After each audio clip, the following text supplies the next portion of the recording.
Is there any legal or regulatory backing to support or promote or underpin or provide some kind of framework for ODR?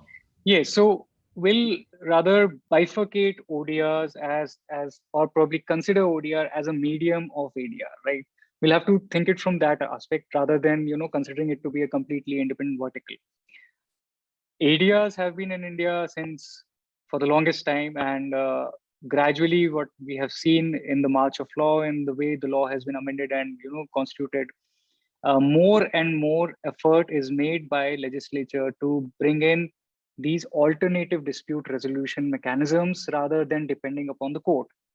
Uh, in a very interesting aspect, if you see even the civil procedure, that the main crux procedure law that we have, it has got a provision, Section 89, which is very famous, very popular, which says that if you insist or if you want, if you wish, we can send you to an ADR professional for resolution through mediation, and you can come back to us.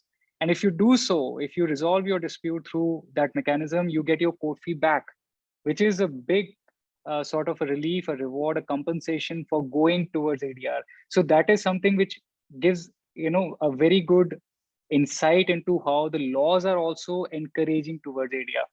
Now, if we look at other laws, there are some sui generis law, like you have Arbitration Conciliation Act, you have Legal Services Act, and there are many other rules and procedures of even high courts and district courts which encourages ADR. Now, and then you have your INDRP resolution. That is the best and the classic example of ODR, which is functioning for several years. It has tested all waters in terms of domain name dispute. It is a completely ODR process, and it's been a very successful experience for us as well. Through INDRP. So, to my belief, the laws are very much there, and they encourage ADRs and ODR. And now with advent of time, we see that in past 2 years, there's been several research papers, several documents, several flow charts have come out. And in fact, the governments have taken initiative to organize, to create a sort of an ecosystem for ODRs, specifically talking about the confluence of information technology in alternative dispute resolution. So this is very important because when we look at the laws from the perspective of information technology, we need to understand the Evidence Act, how electronic records are treated. We have to look into Information Technology Act, how they talk about hacking, cracking.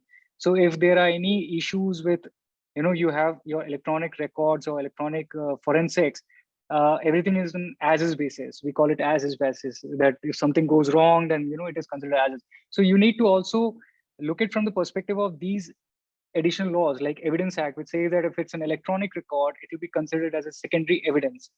Now, for secondary evidence, you need to give a certificate.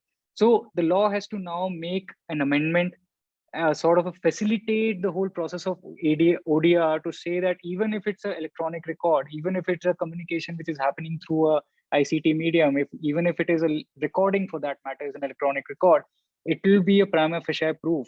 It will be a primary evidence. So that is something where we have to lead now.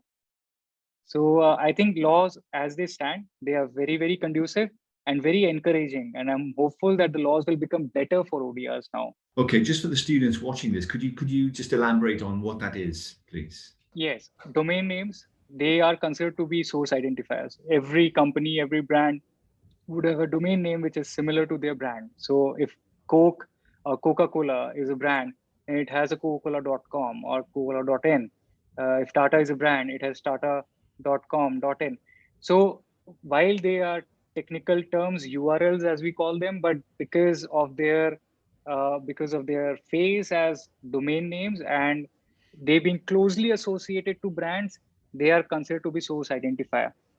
It so happens that when there's a brand and it has got a huge goodwill, it has got a value, people start copying them, not just in brick and mortar, but also in terms of domain names. And people do cyber squatting all the time. Somebody would have alecdavis.com and they will try to sell it to Alec. So, so yeah. So in fact, I have one. Let's talk about it. I've got it both. So you have there are a lot of people who do cyber squatting who don't have any interest in that brand, but yet they know that that brand carries a value.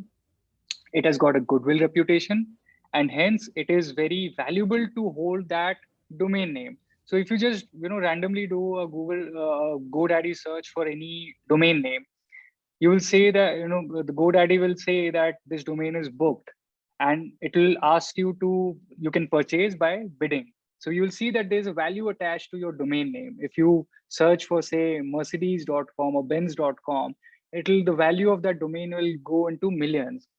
And this is where cyber squatters come into picture. They will squat onto your brands, they will create domain names, and later when you require your own domain, they will sell it to you after the whole bidding process. And what these authorities as UDRPs or ICANN's UDRP or NICSI's INDRP does is that whenever you find something like this happening, it's a violation of your rights. You have an exclusive right as a trademark owner. Whenever there is a violation of your trademark rights, you lodge a complaint with them. The complaint is online. It's an e-filing sort of mechanism. There's a protocol which both UDRP and INDRP follows. So when you file a complaint along with a prescribed fee, they will do a preliminary check of that complaint. And after that, they will appoint an arbitrator. You would not know who is the arbitrator. It will be a very random appointment. You'll get to know later. That arbitrator will give opportunity as a due process, will give opportunity to all the parties to come forward, file their responses, if there any defense or anything. All this process is happening electronically. There's no meeting, no interaction, nothing. Not even interaction for that matter. The interaction is only on emails, a fair bit, a very, very minimal interaction. If there is a process which has gone by, all the pleadings are complete, then as a summary trial, there's no trial, so it's a summary proceeding. So there will not be an evidence led or anything like that. As a summary proceeding, on the basis of the facts and merits of the case, the arbitrator will decide and pass an award. So if the arbitrator find that all the three qualifications of dishonest adoption and infringement and blah blah blah is there, then the domain name will either be transferred to you. So that is how the whole process functions. Everything happens within about a span of about 30 to 45 days, and without paying a single penny to the squatter, you get your domain. Now it's up to you whether you want to retain the domain or not renew or whatever, but you get the domain, and the whole process, it is resolved so quickly and efficiently. It is unbelievable. And this is happening for several years now. Both UDRP and INDRP, probably thousands of cases they have dealt with, and they are very promising. I have not seen any of the awards of UDRP or INDRP going to court as a challenge, because you have a right to challenge the award also, but I have not seen at all that it is challenged.